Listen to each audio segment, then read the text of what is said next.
Hello, everyone, and welcome to the latest online event here at the University of California, Merced.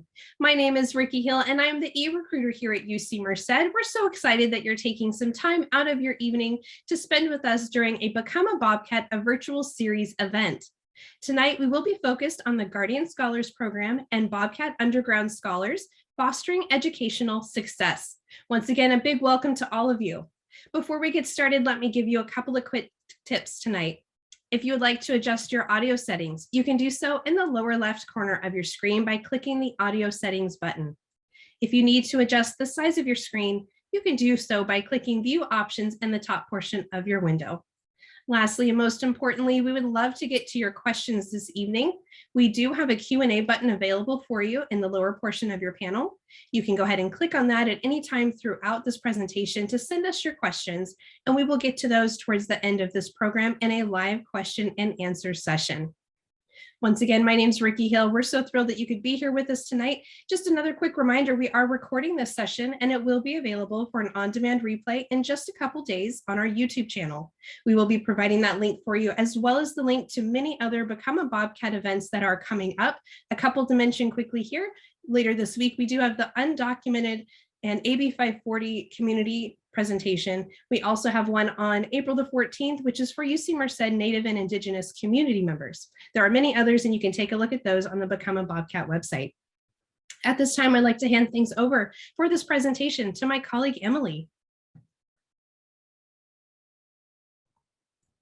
Hi everyone, my name's Emily. I'm currently a student coordinator with the Guardian Scholars Program. I'm a junior, double majoring in human biology and psychology. I'll pass it over to Aditi. Hi everyone, thank you all for being here today. I'm excited to share a little bit more information about Guardian Scholars and Bobcat Underground Scholars. We're going to start off with Guardian Scholars. So if you could go to the next slide. Oh, and just really quickly, my name is Aditi Ramirez, and I serve as the coordinator for both Guardian Scholars and Bobcat Underground Scholars. As I shared, we'll start off with Guardian Scholars. Our mission is to provide a sustainable network of academic and personal support services at UC Merced that promotes degree attainment for youth who have experienced the foster care system and/or homelessness. And we strive to create a welcoming and inclusive space through programming and services designed to help scholars build community, identify their strengths, and utilize their resources.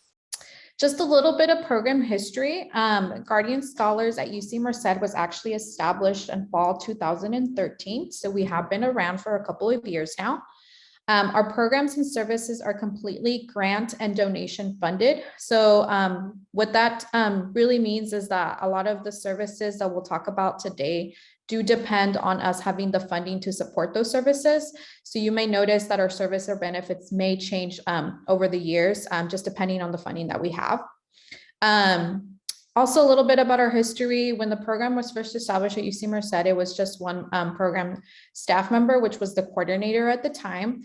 But currently, because of our funding in the last 3 years, we've been able to staff a program with student coordinators. We currently have 4 student coordinators, and as Emily mentioned, she is one of them. So now I'll talk a little bit about eligibility and requirements. So in order to be eligible for Guardian Scholars, you must be a UC Merced student or have submitted your SIR to UC Merced, and you must identify with at least one of the following. So you must identify as someone that has experienced the foster care system, someone that is an emancipated minor, someone experiencing or someone that has experienced housing insecurity, someone that is living with kin, whether that be formally or informally, be a dependent or ward of the court, or be someone that identifies as being orphaned. To officially become part of our program, there are 3 pieces of documentation that a scholar needs to submit. The first one is a personal statement. This personal statement is at least 2 pages, double spaced, and it speaks to how your lived experiences have shaped your outlook on higher education. So you could choose, whatever you want to talk about in your personal statement, or what lived experiences you want to talk about. It doesn't have to necessarily pertain to your experience or your eligibility for the program. It's whatever you think has impacted your, journey to higher education or your outlook on higher education. The second is a letter of recommendation. The letter of recommendation can come from anyone as long as it's someone that can speak to how they think that you will benefit from being part of the Guardian Scholars Program. And then the third piece is a verification. Typically, that's like a letter of the court, or it could be if you were part of like a program for someone that has experienced like housing insecurity, it could be from someone there, or like a high school counselor, or a program at a community college that you were a part of. For case-to-case basis, we will also take the letter of recommendation as a verification, as long as it's someone that can verify that you have experienced something that makes you eligible for the program. If you have questions about that, we will provide our email information at the end of this presentation, so that you can send us your question and we'll be able to kind of provide individual support in that way. So now we'll move on to our program services. So this is the services that students in the program get. Scholars receive move-in packages, typically a move-in date. These packages are donated by a group on campus called the university's Friend Circle, many of which are pictured here. And these packages are waiting for scholars in their dorms when they move in, and they include different items. The items do depend or vary year by year, but some of the most popular ones are bedding, pillows, school supplies, detergents, and like plastic containers. So things that students need when you move in, or when you're moving out into a new space. And I'll pass it on to Emily so she can talk a little bit about her experience receiving a move-in package. Yeah, so before I became a student coordinator for the program, I was and still am a member of the program and received all these services. And I personally found move-in package is not only to be helpful because of the items that were in there, but also as we talked about eligibility, students in our program don't necessarily always have the strongest familial background.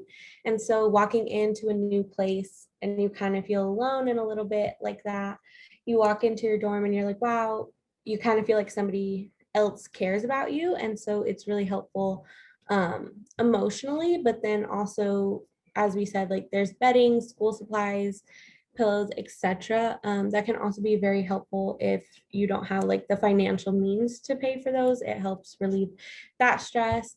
So yeah, I personally really appreciate them. I think it's great that they do that, and it's very helpful just in general, but also emotionally.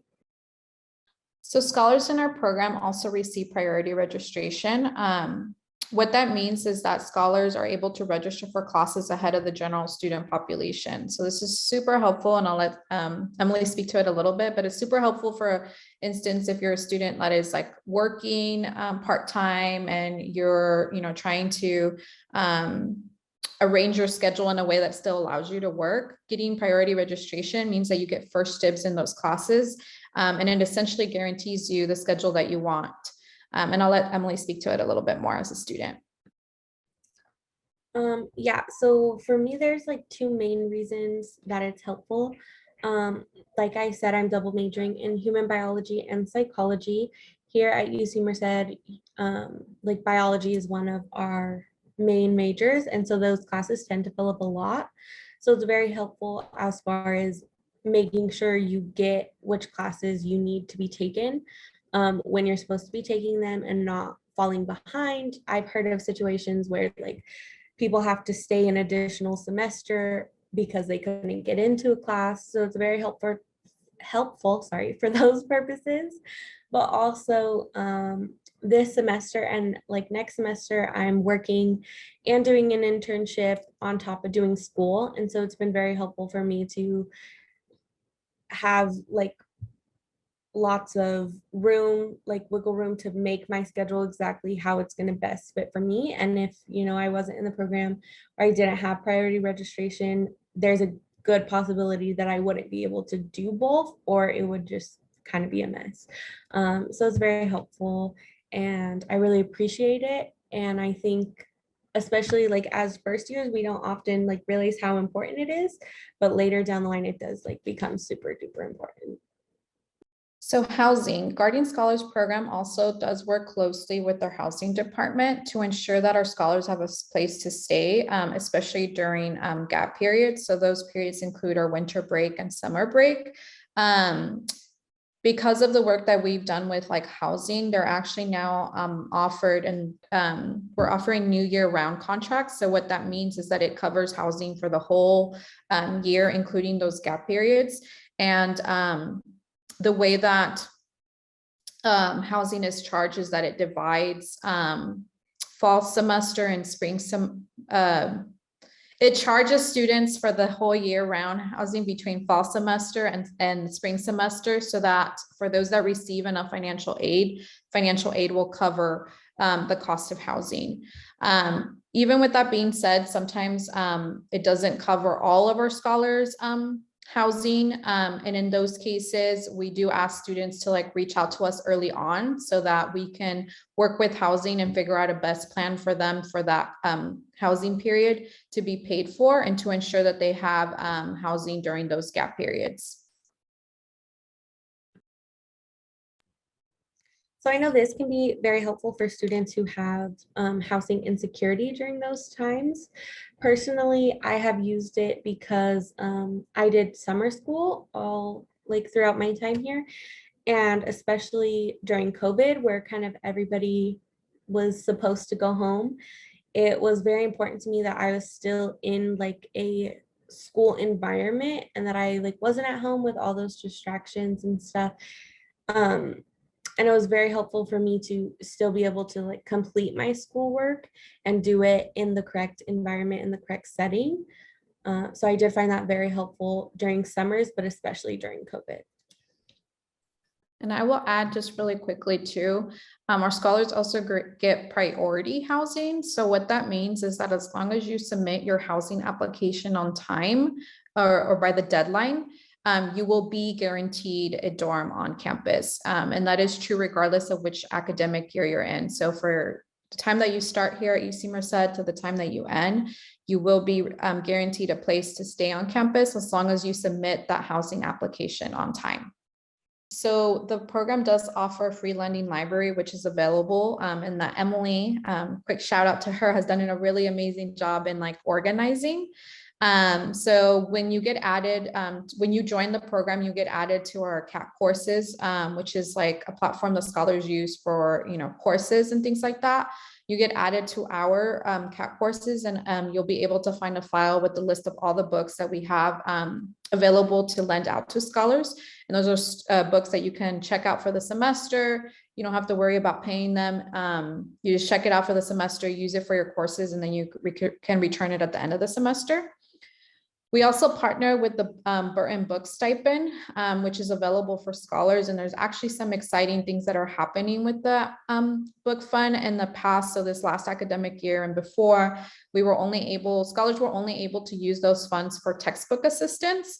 But they actually reached out a few weeks, and now we'll continue to partner with them. But those funds will also scholars will be able to tap into them for just like any sort of like school assistance. So whether that be textbooks or maybe paying for food. So like emergency type assistance scholars will be able to tap into those funds as well. And once you join the program, we will reach out also through CAT courses, through our announcements with more information about who's eligible for that specific program.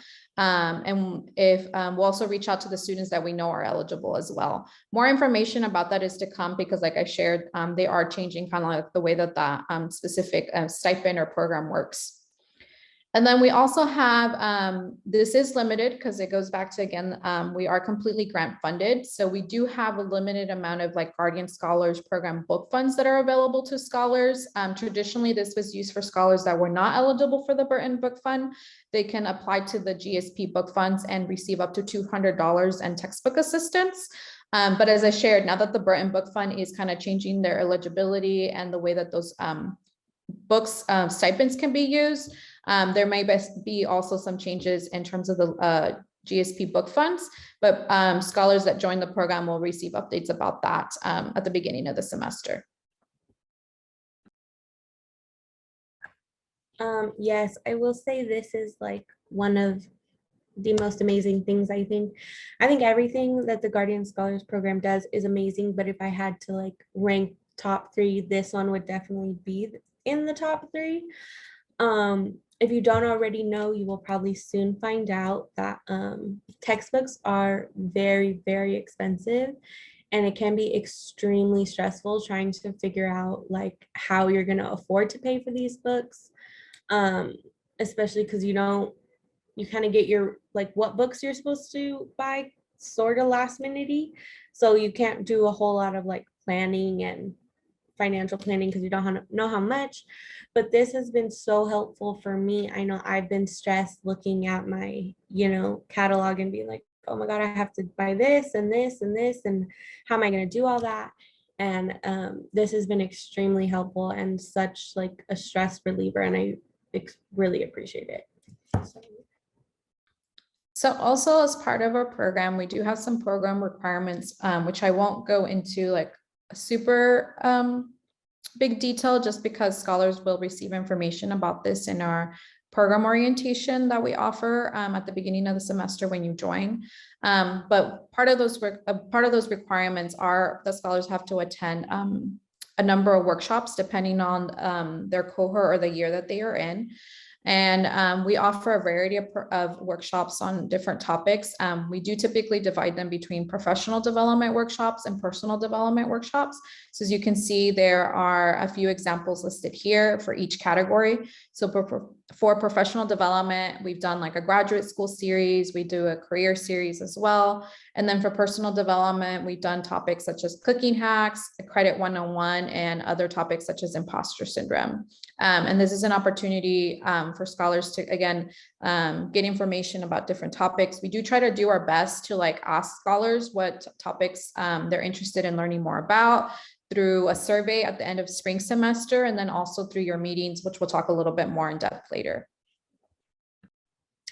As far as like professional development, I find them helpful because we like outsource some of them, but we also have some of them. So we like encourage you to go to like the CCPA and other like professional centers on campus. And I found that really helpful, just like a little push to go see them, because sometimes it's scary to like, I don't know, like what to say, what if I like ask the wrong questions or whatever. So I feel like that was very helpful, and as far as like pushing me to go there, because once I like go there all the time. And as far as professional development, like Adi said, we have like a wide variety.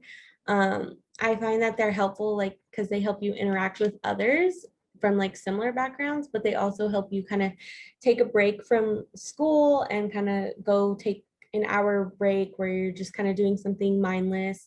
My personal favorite are like the self-care, because I feel like in college, self-care kind of gets a little drowned out a little bit. So it's some time to focus on things you need to do and things you should focus on. Next slide. So another one of our program requirements is also socials. So we host socials. During the pandemic, we were hosting them twice a month because they were virtual and we were making them shorter. But now that we've returned mainly to in-person, we're hosting them once a month. And the socials are really meant to be a fun opportunity for students in the program to get together, connect, and de-stress.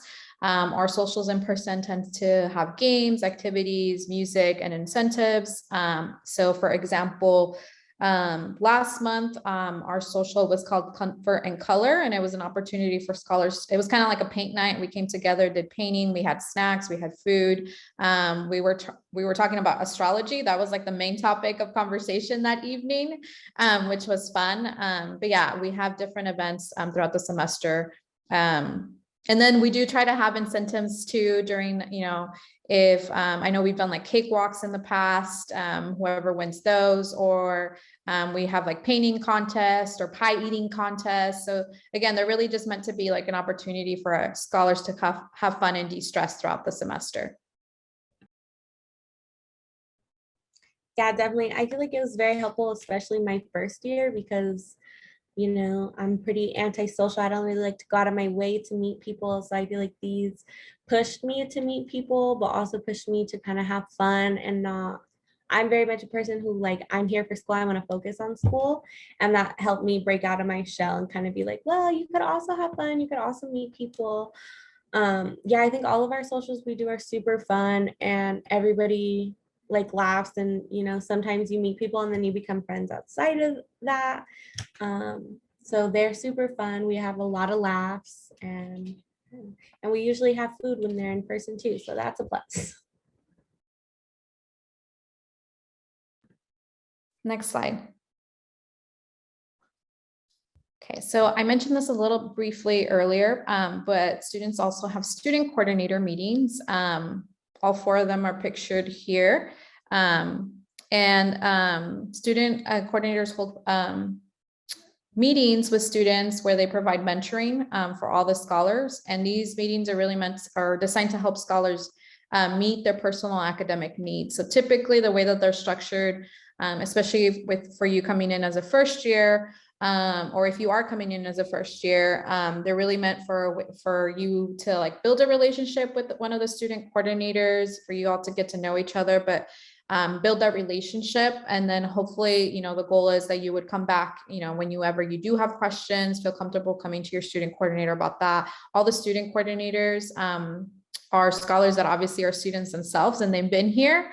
They've been a student for a little bit longer. So, you know, they're great resources for you to like just get advice on even like what classes to take, what professors to take, you know, how to be involved, etc. So yeah, I'll let Emily mention more since she is a student coordinator. Yeah, so when I had a student coordinator, I used mine mostly for like advice and liaison purposes, just because, you know, he was the same major as me, so it was just perfect. I know some of my, like the scholars that I currently mentor right now, I know that it says like personal and academic. Typically they're focused like more towards academic, but I do have people who, you know, are more comfortable like talking to me about some personal things going on than they would be to like friends or family. So we're kind of here for anything and everything. We can help guide you to, you know, where you need to be going, whether that's like seeking on-campus services for like whatever you need, or whether that's helping you find a tutor or finding like services on campus that can help you academically, personally, professionally. But you can also come and just kind of chit chat, and you know, so they're not super specific, but we do also typically me and my students typically set goals for them, and then, you know, if they don't meet them by the next time we meet, we kind of discuss like, okay, let's keep those goals, how can we like meet them? If they do meet them, you know, we set new goals. So there's a whole wide variety of things that we talk about, and it just kind of depends on who the person is. And yeah. Thank you, Emily. One thing that I'll add really quickly in case we have any scholars that are transfer scholars, for those meetings for 3rd, 4th, and transfer scholars, they do tend to focus a little bit on preparing you or helping you prepare for life after college. So while there is that personal check-in as well, we do try to utilize that time to kind of like, you know, set some goals, as Emily mentioned, in preparing you for like life after college as well. Next slide. Liaison Services. So I think in a nutshell, this is like a good slide to kind of like summarize everything that we do in a way, but our staff just really works closely with a lot of key departments on campus. So I know I already mentioned, you know, housing, but we also work closely with other departments such as like financial aid and our like Dean of Students office, to make sure that your needs are met with minimal difficulty. So if you ever like have questions, concerns, where we can kind of serve as like a one-stop shop for our scholars. If we don't have the answers to your questions, then we usually know someone on campus or the department that can answer your questions for you, or will be able to support you. And I think we also do a really good job of like referring you to someone in that department who we've established like a relationship with, so that it makes it easier for you to like come, you know, prepared for that meeting. Or, sometimes even in our meetings, you come and you, as Emily mentioned a little bit earlier, sometimes it could be intimidating, for instance, to go to a professor or to go to, I don't know, talk to your academic advisor. But in our meetings, like if you, bring that up to us, we can work with you to like formulate the questions that you have so that you feel a little bit more prepared to like go to, meet with your professor or your academic advisor, whatever it is that you need.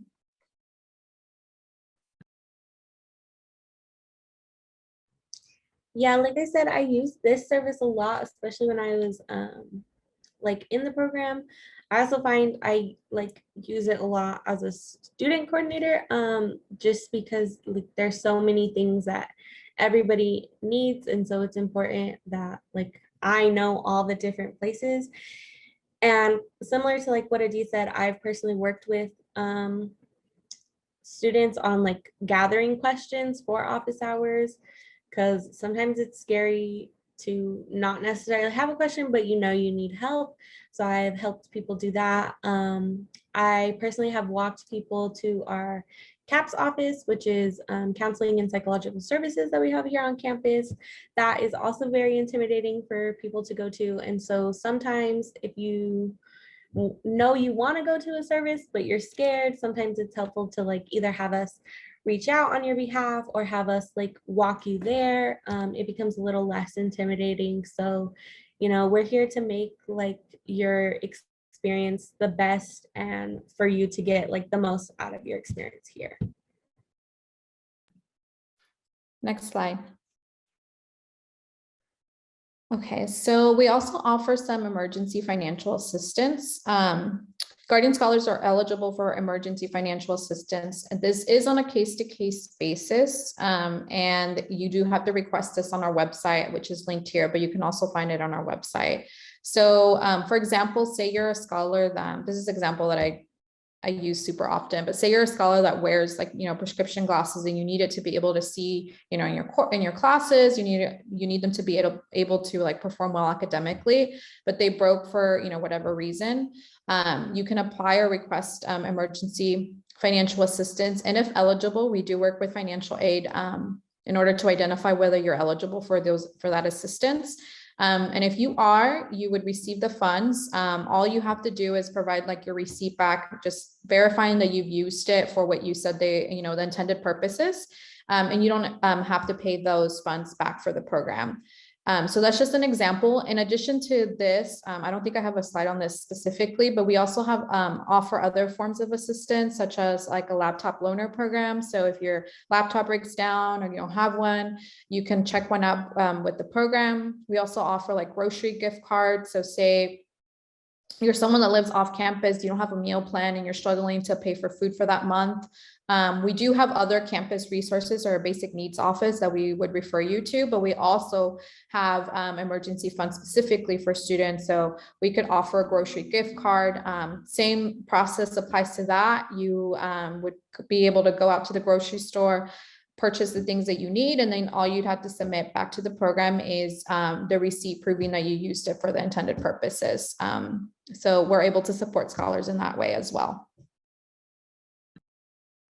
Yeah, and just also like a little like tidbit is just like we understand that these things can happen multiple times and whatnot, but for example, the grocery card, like that's typically not something that would be like an every month thing.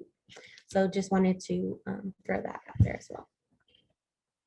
Yeah, thank you, Emily. The important thing here is that yes, it's used for emergency financial assistance. It's not like a sustainable plan, but we would work with you to figure out like a more sustainable plan so that you would be able to pay for groceries in the later months. Okay, next slide. Okay, just really quickly, because I know we want to get to Bobcat Underground Scholars as well, but we do an Explore California trip. We haven't been able to do this one in a couple of years, because of COVID, of course. We're hoping to be able to, I think we're going to have to postpone this semester's trip, but I'm hoping we'll be able to kind of push it to fall. So next academic year, we may have more than one trip. But it's an Explore California trip, which offers an opportunity for scholars who are meeting their program requirements. So it serves as an incentive for scholars to meet their requirements to explore an area of California. by visiting one of our natural, like a natural location, education, historic, or cultural attraction. Last time we did this pre-pandemic, we went to Monterey Bay Aquarium. We paid for the entrance to the aquarium. We did a tour, as well as like food or lunch was included in that as well. So it's really a fun time to come together, celebrate that it's the end of the academic year, and, you know, have an opportunity for you to connect with peers in the program as well. We can go to the next slide. Okay, I'm going to go over these really quickly, our annual programs. So we started Hunger and Homelessness Awareness Week initiative in November 2020. And this is just programming that we do during that week to be able to create awareness on our campus around food and housing insecurity. And it also provides a way for us, our campus, to give back to the community by providing resources, information, sometimes donations to the community on our campus, as well as UC Merced. Next slide.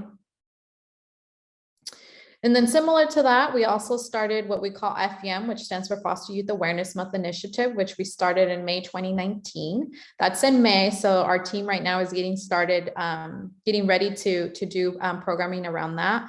But very similar to Hunger and Homelessness Awareness Week, it started as a way to help others understand the experience of scholars that have experienced the foster care system, create awareness in the Merced community and beyond, identify ways in which they could support this community, and then create a sense of belonging among foster youth community at UC Merced.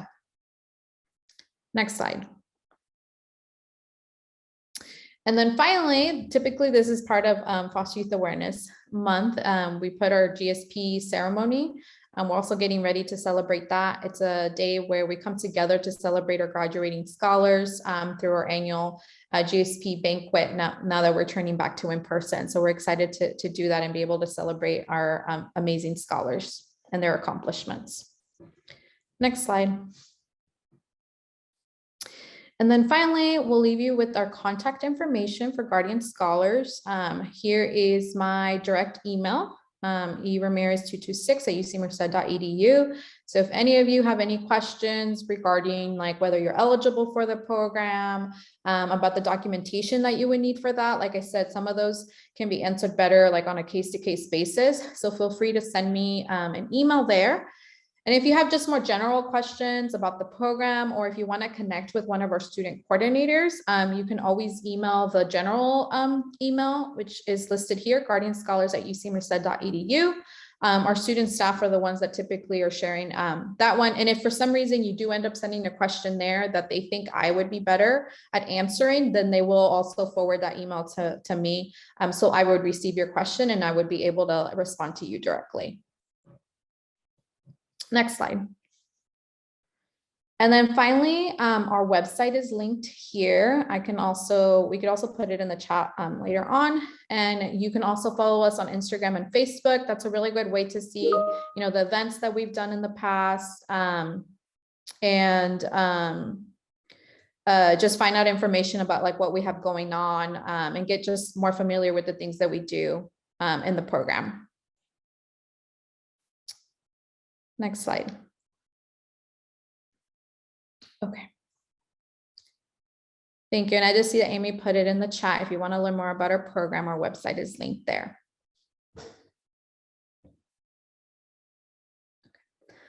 So at this point, we'll go ahead and get started with the next presentation that focuses on our new initiative on our campus called Bobcat Underground Scholars. And I want to make sure Ashley gets an opportunity to introduce herself.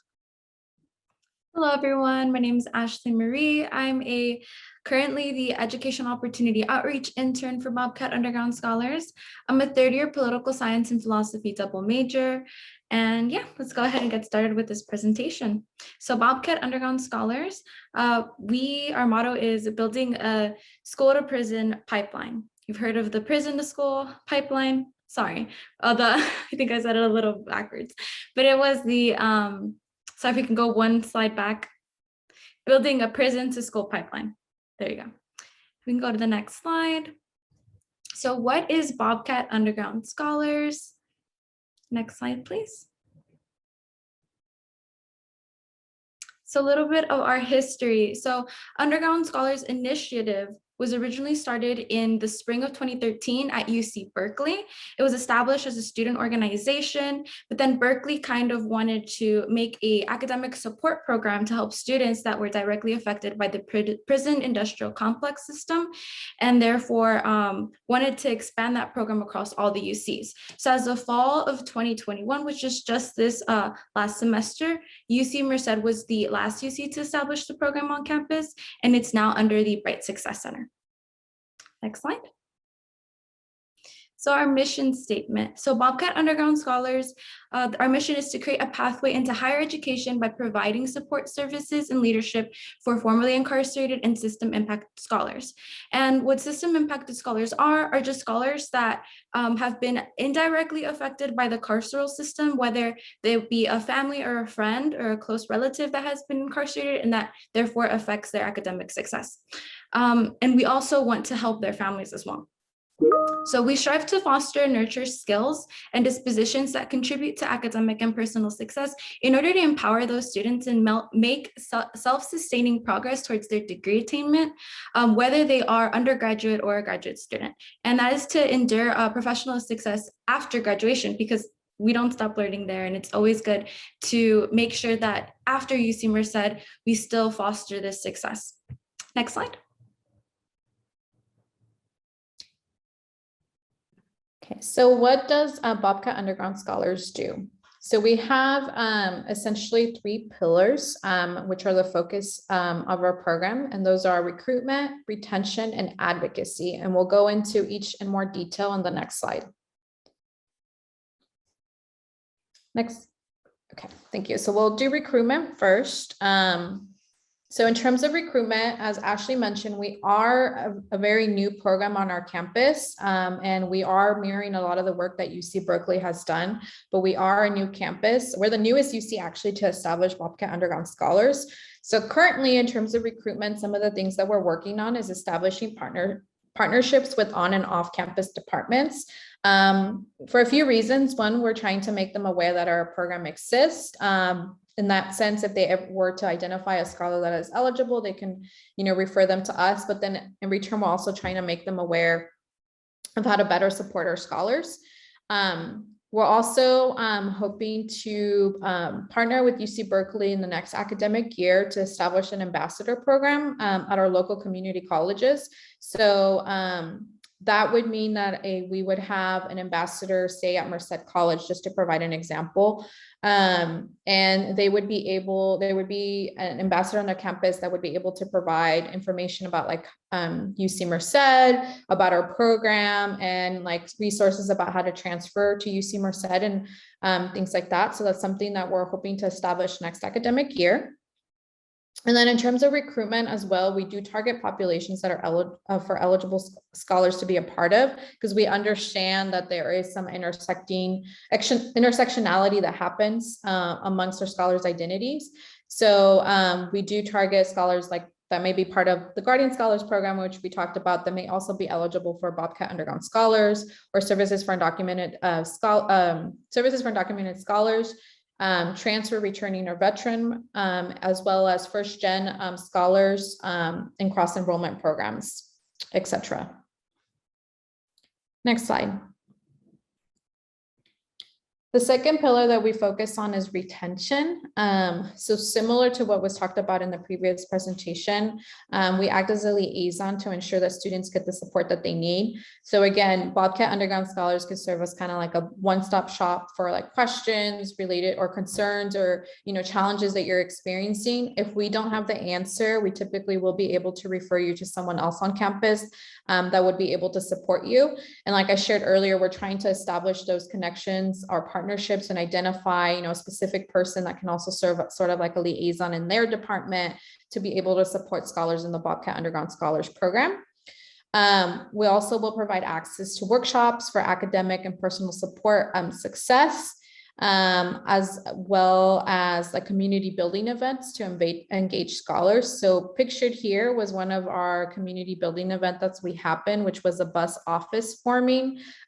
We just have a new space in our center, and our office was like really empty because again, we're such a new program, but we were able to put in a small event together, and scholars were able to join us. We did a paint night, and now we have paintings in our office that we're starting to put up and to make our office more inviting. So again, this is an opportunity to meet other scholars in the program or meet allies or folks that are interested in supporting this community of scholars.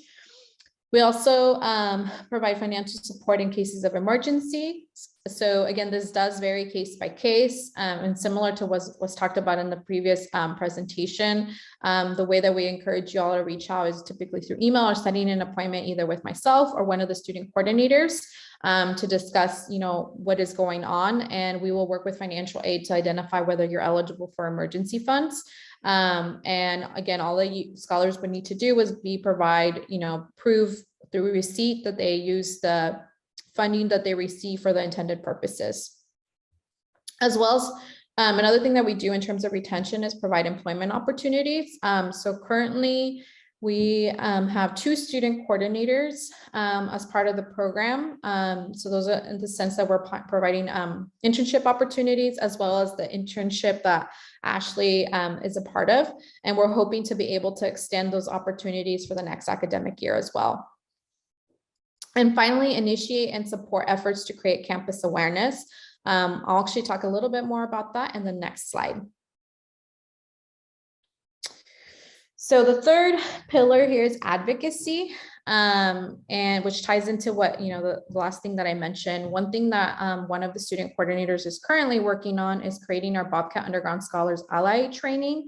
So this would be a training for faculty staff on our campus to, one, learn about our program, but also learn about the challenges that the scholars in our program may go through in their journey to and through higher education, as well as then being able to provide them with resources and information so that they can better support the scholars in the program. And the goal is for staff and faculty on campus to be aware, be able to support our scholars, and then also be able to create more awareness or inform other peers or colleagues about the ally training, or provide them with those resources so that they can better support the students. We're also currently establishing a consortium of resources that aim to help formerly incarcerated and system impacted scholars. Ashley, who's on the call, is actually the student that has been kind of spearheading that initiative.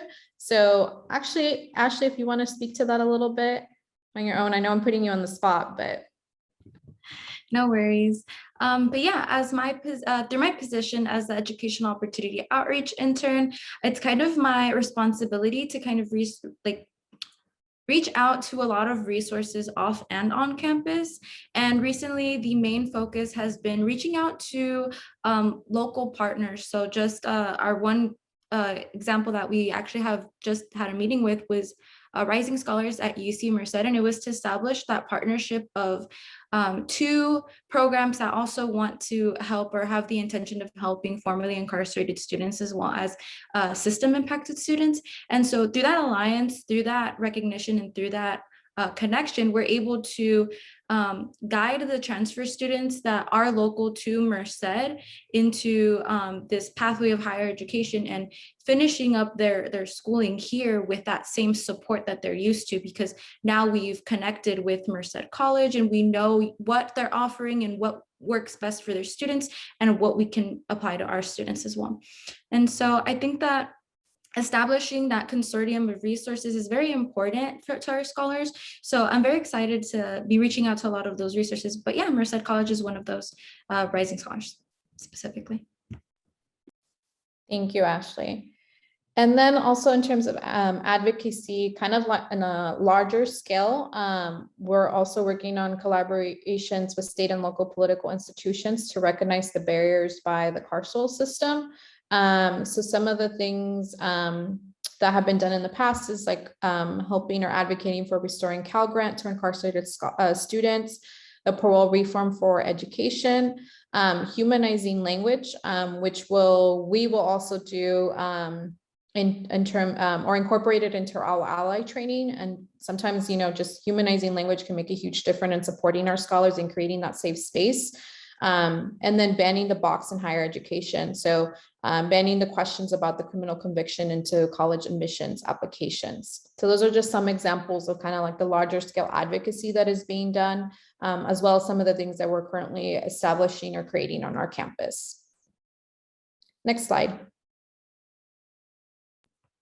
How can BUS help you? Next slide. Thank you. So for the services that we do offer, as we've already kind of touched briefly on, was the liaison services. We're more so of that middleman that kind of helps the student get the needs met that they have. So if it's a financial aid question or a request to appeal their financial aid awards, we would kind of be the ones to receive that question from that student, and then we would be able to refer them to financial aid advisor that may guide them in the right direction, given if we don't know the answer to that. We do the same with academic advising, the student accessibility service, in case there's any issues that you're having either getting around campus or anything like that. Counseling and psychological services, which is CAPS, which helps with mental health, and more, which also touches base to those other programs that we mentioned before, including Guardian Scholars, any of that, because we understand that our students are intersectional and that they have a lot of other needs that need to be met, and it's not just, we can't provide everything. And so we're more than willing to be a liaison and establish and touch ground. But we also offer peer mentoring support. Similar to Guardian Scholars, we do have our student coordinators, and we're open for appointments to provide personal and academic guidance, but that doesn't stop there. We kind of are also there if you ever need to just walk in and have a random question, or if you need to check in really quick. We're usually always in the office, so whatever you need, it doesn't necessarily have to be an appointment or an official meeting. Just stop by and say hello. But yeah, we also provide financial support by providing access to scholarships. And a little fun fact, we've been kind of working on a scholarship database.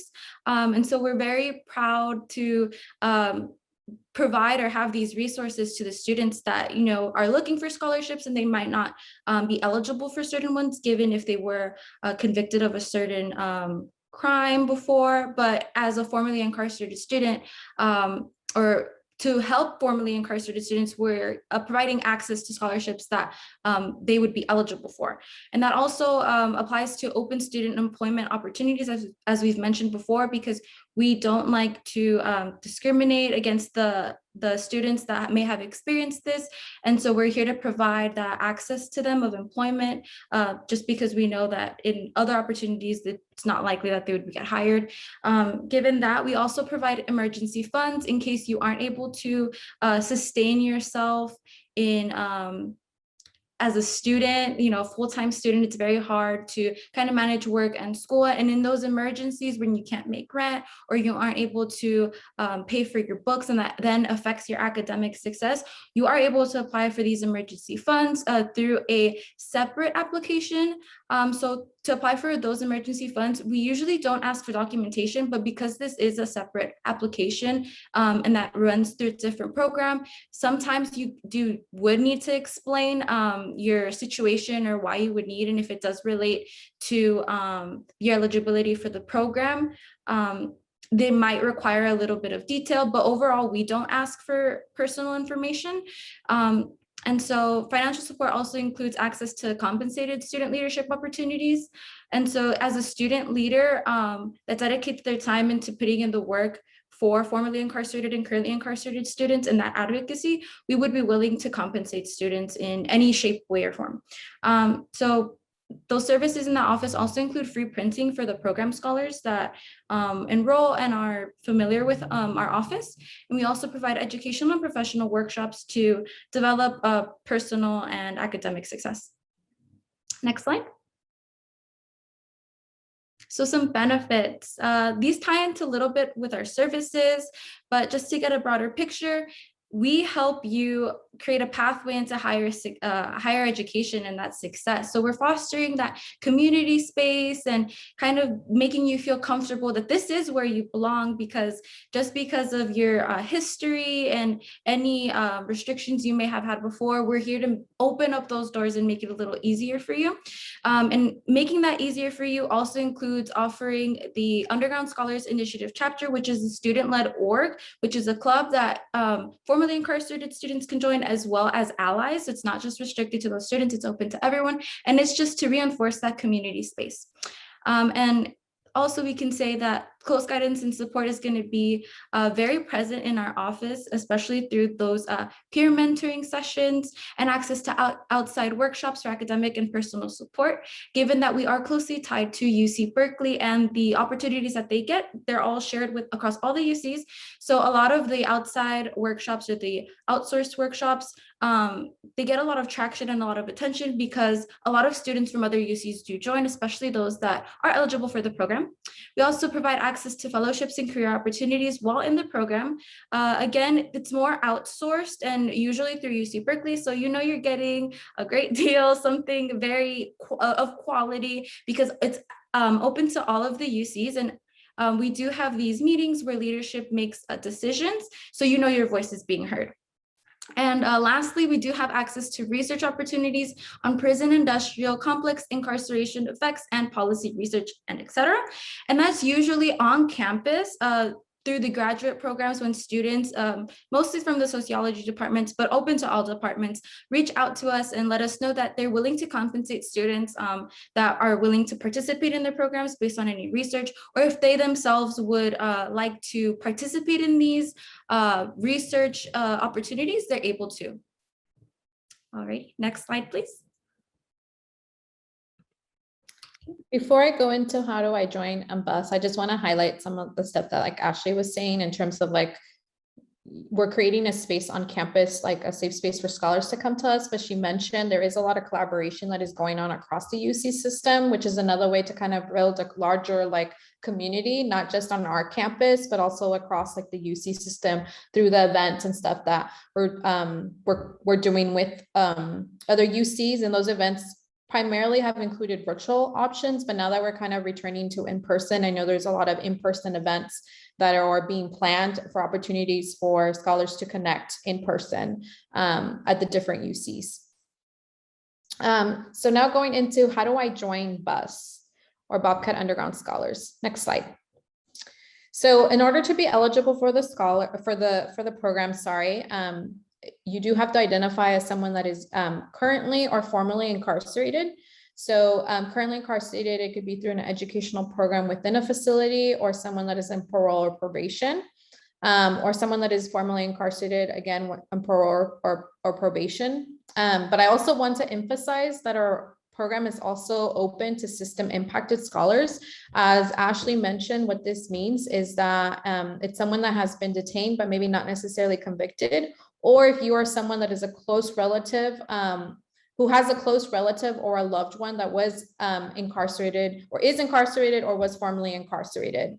Those scholars would also be eligible for our program and would be eligible for all the services and benefits that we receive. I also just want to, before I forget to, since I know there might be sometimes, especially for maybe the system impacted component, there may be at times when there's some intersectionality between Bobcat Underground Scholars and Guardian Scholars, and you can be part of both programs. So it's not like, say you are eligible, after listening to this presentation, you realize that you might be eligible for both. You can participate and receive the services of both and the benefits of both programs as well. So I wanted to point that out before I forgot. And then scholars can apply here. So there is this QR code. If this sounds like something that you are eligible for, you can take your phone out and use this QR code that will take you to the application.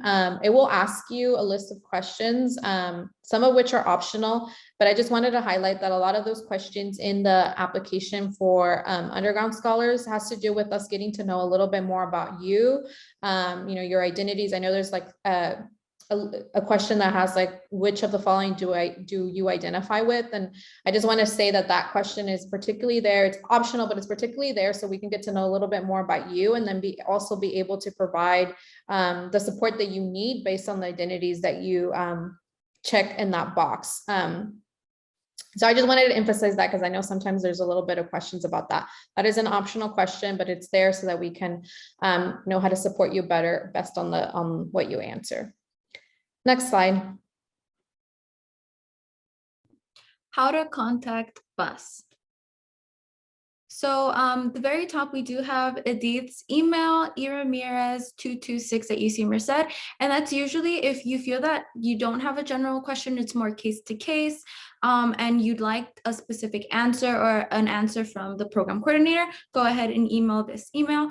But for general inquiries, or if you'd like to get more information and maybe share it with people that you know may be eligible, definitely send those questions over to undergroundscholars@ucmerced.edu. And then we do have our Instagram right there, undergroundscholars_UCM. And we do have a link tree in our bio, which you can also access the application from. And we also have a couple of forms up, I believe, for events that we have had. But keep an eye out at that for at our link tree for any upcoming events or any forms that you may be interested in. But we have a picture off to the right, and those are the 3 current student workers for the program. On the left is Maria, in the middle is myself, and on the right is Nija. So we hope to see you at the office. I believe it's the last slide. All right, what a fantastic presentation. Thank you all so much for that great information. A big thank you as well to Emily, Edith, Ashley, to our presenters, and to everyone that's been behind the scenes, as well as our great audience members tonight. We do have one quick question that we'd like to toss out to our panelists before we wrap up this evening. In terms of housing insecurity, does proof of late rent, will that work for that requirement?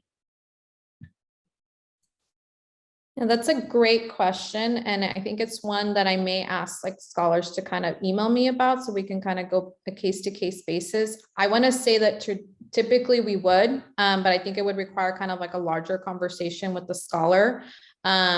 So in those cases, I would just ask the student to email me directly, or if you want to submit the application, you could provide that as proof. And then likely most likely myself, I will reach out to you with just kind of like additional questions if that comes up based on like all of the components of your application. Fantastic. Thank you so much for that. Once again, we are wrapping up. That presentation was so insightful, and it did last our entire time tonight. So once again, just a big thank you to all of our guests tonight and our speakers. Quickly, I'd like to give you a couple of quick announcements. We did record this event tonight, so it will be available in just a couple of days for an instant replay. That replay will be available on the Become a Bobcat virtual series website. We will go ahead and drop that link for you into the chat box. Definitely take a moment to look at that website and see what else is coming up in the coming weeks. We do have several more events that we want you to go ahead and get registered for, so we can see you back here again. One that is coming up in just a couple of days has to do with undocumented students and AB 540 community. Make sure you take a look there and get registered. We have many others that are coming up, as well as some that you may have already missed that you can take a look at on our YouTube channel. One other note I would like to leave you with tonight, we do have Bobcat Day that is coming up on Saturday, April the 23rd. We will go ahead and drop that link for you as well in the chat box. And what Bobcat Day is, it is a wonderful opportunity for you and your family and guests to attend, pardon me, some events that are on campus, and you'll get to meet all of us there. We'll get to see everyone in person, which of course we haven't had that great opportunity to do in quite some time. So take a look at that website, get registered. You will have a great opportunity to attend some workshops and presentations that are specific to the different schools and opportunities that we have within our majors. You will also have some insight offered to you based on clubs that are on campus, as well as housing tours, campus tours, lots of opportunities for you that day. Speaking of campus tours, you can always sign up for a campus tour separate from Bobcat Day. We will drop that link for you as well in the chat box, and you can go ahead and go online, get yourself and your family and friends registered for that.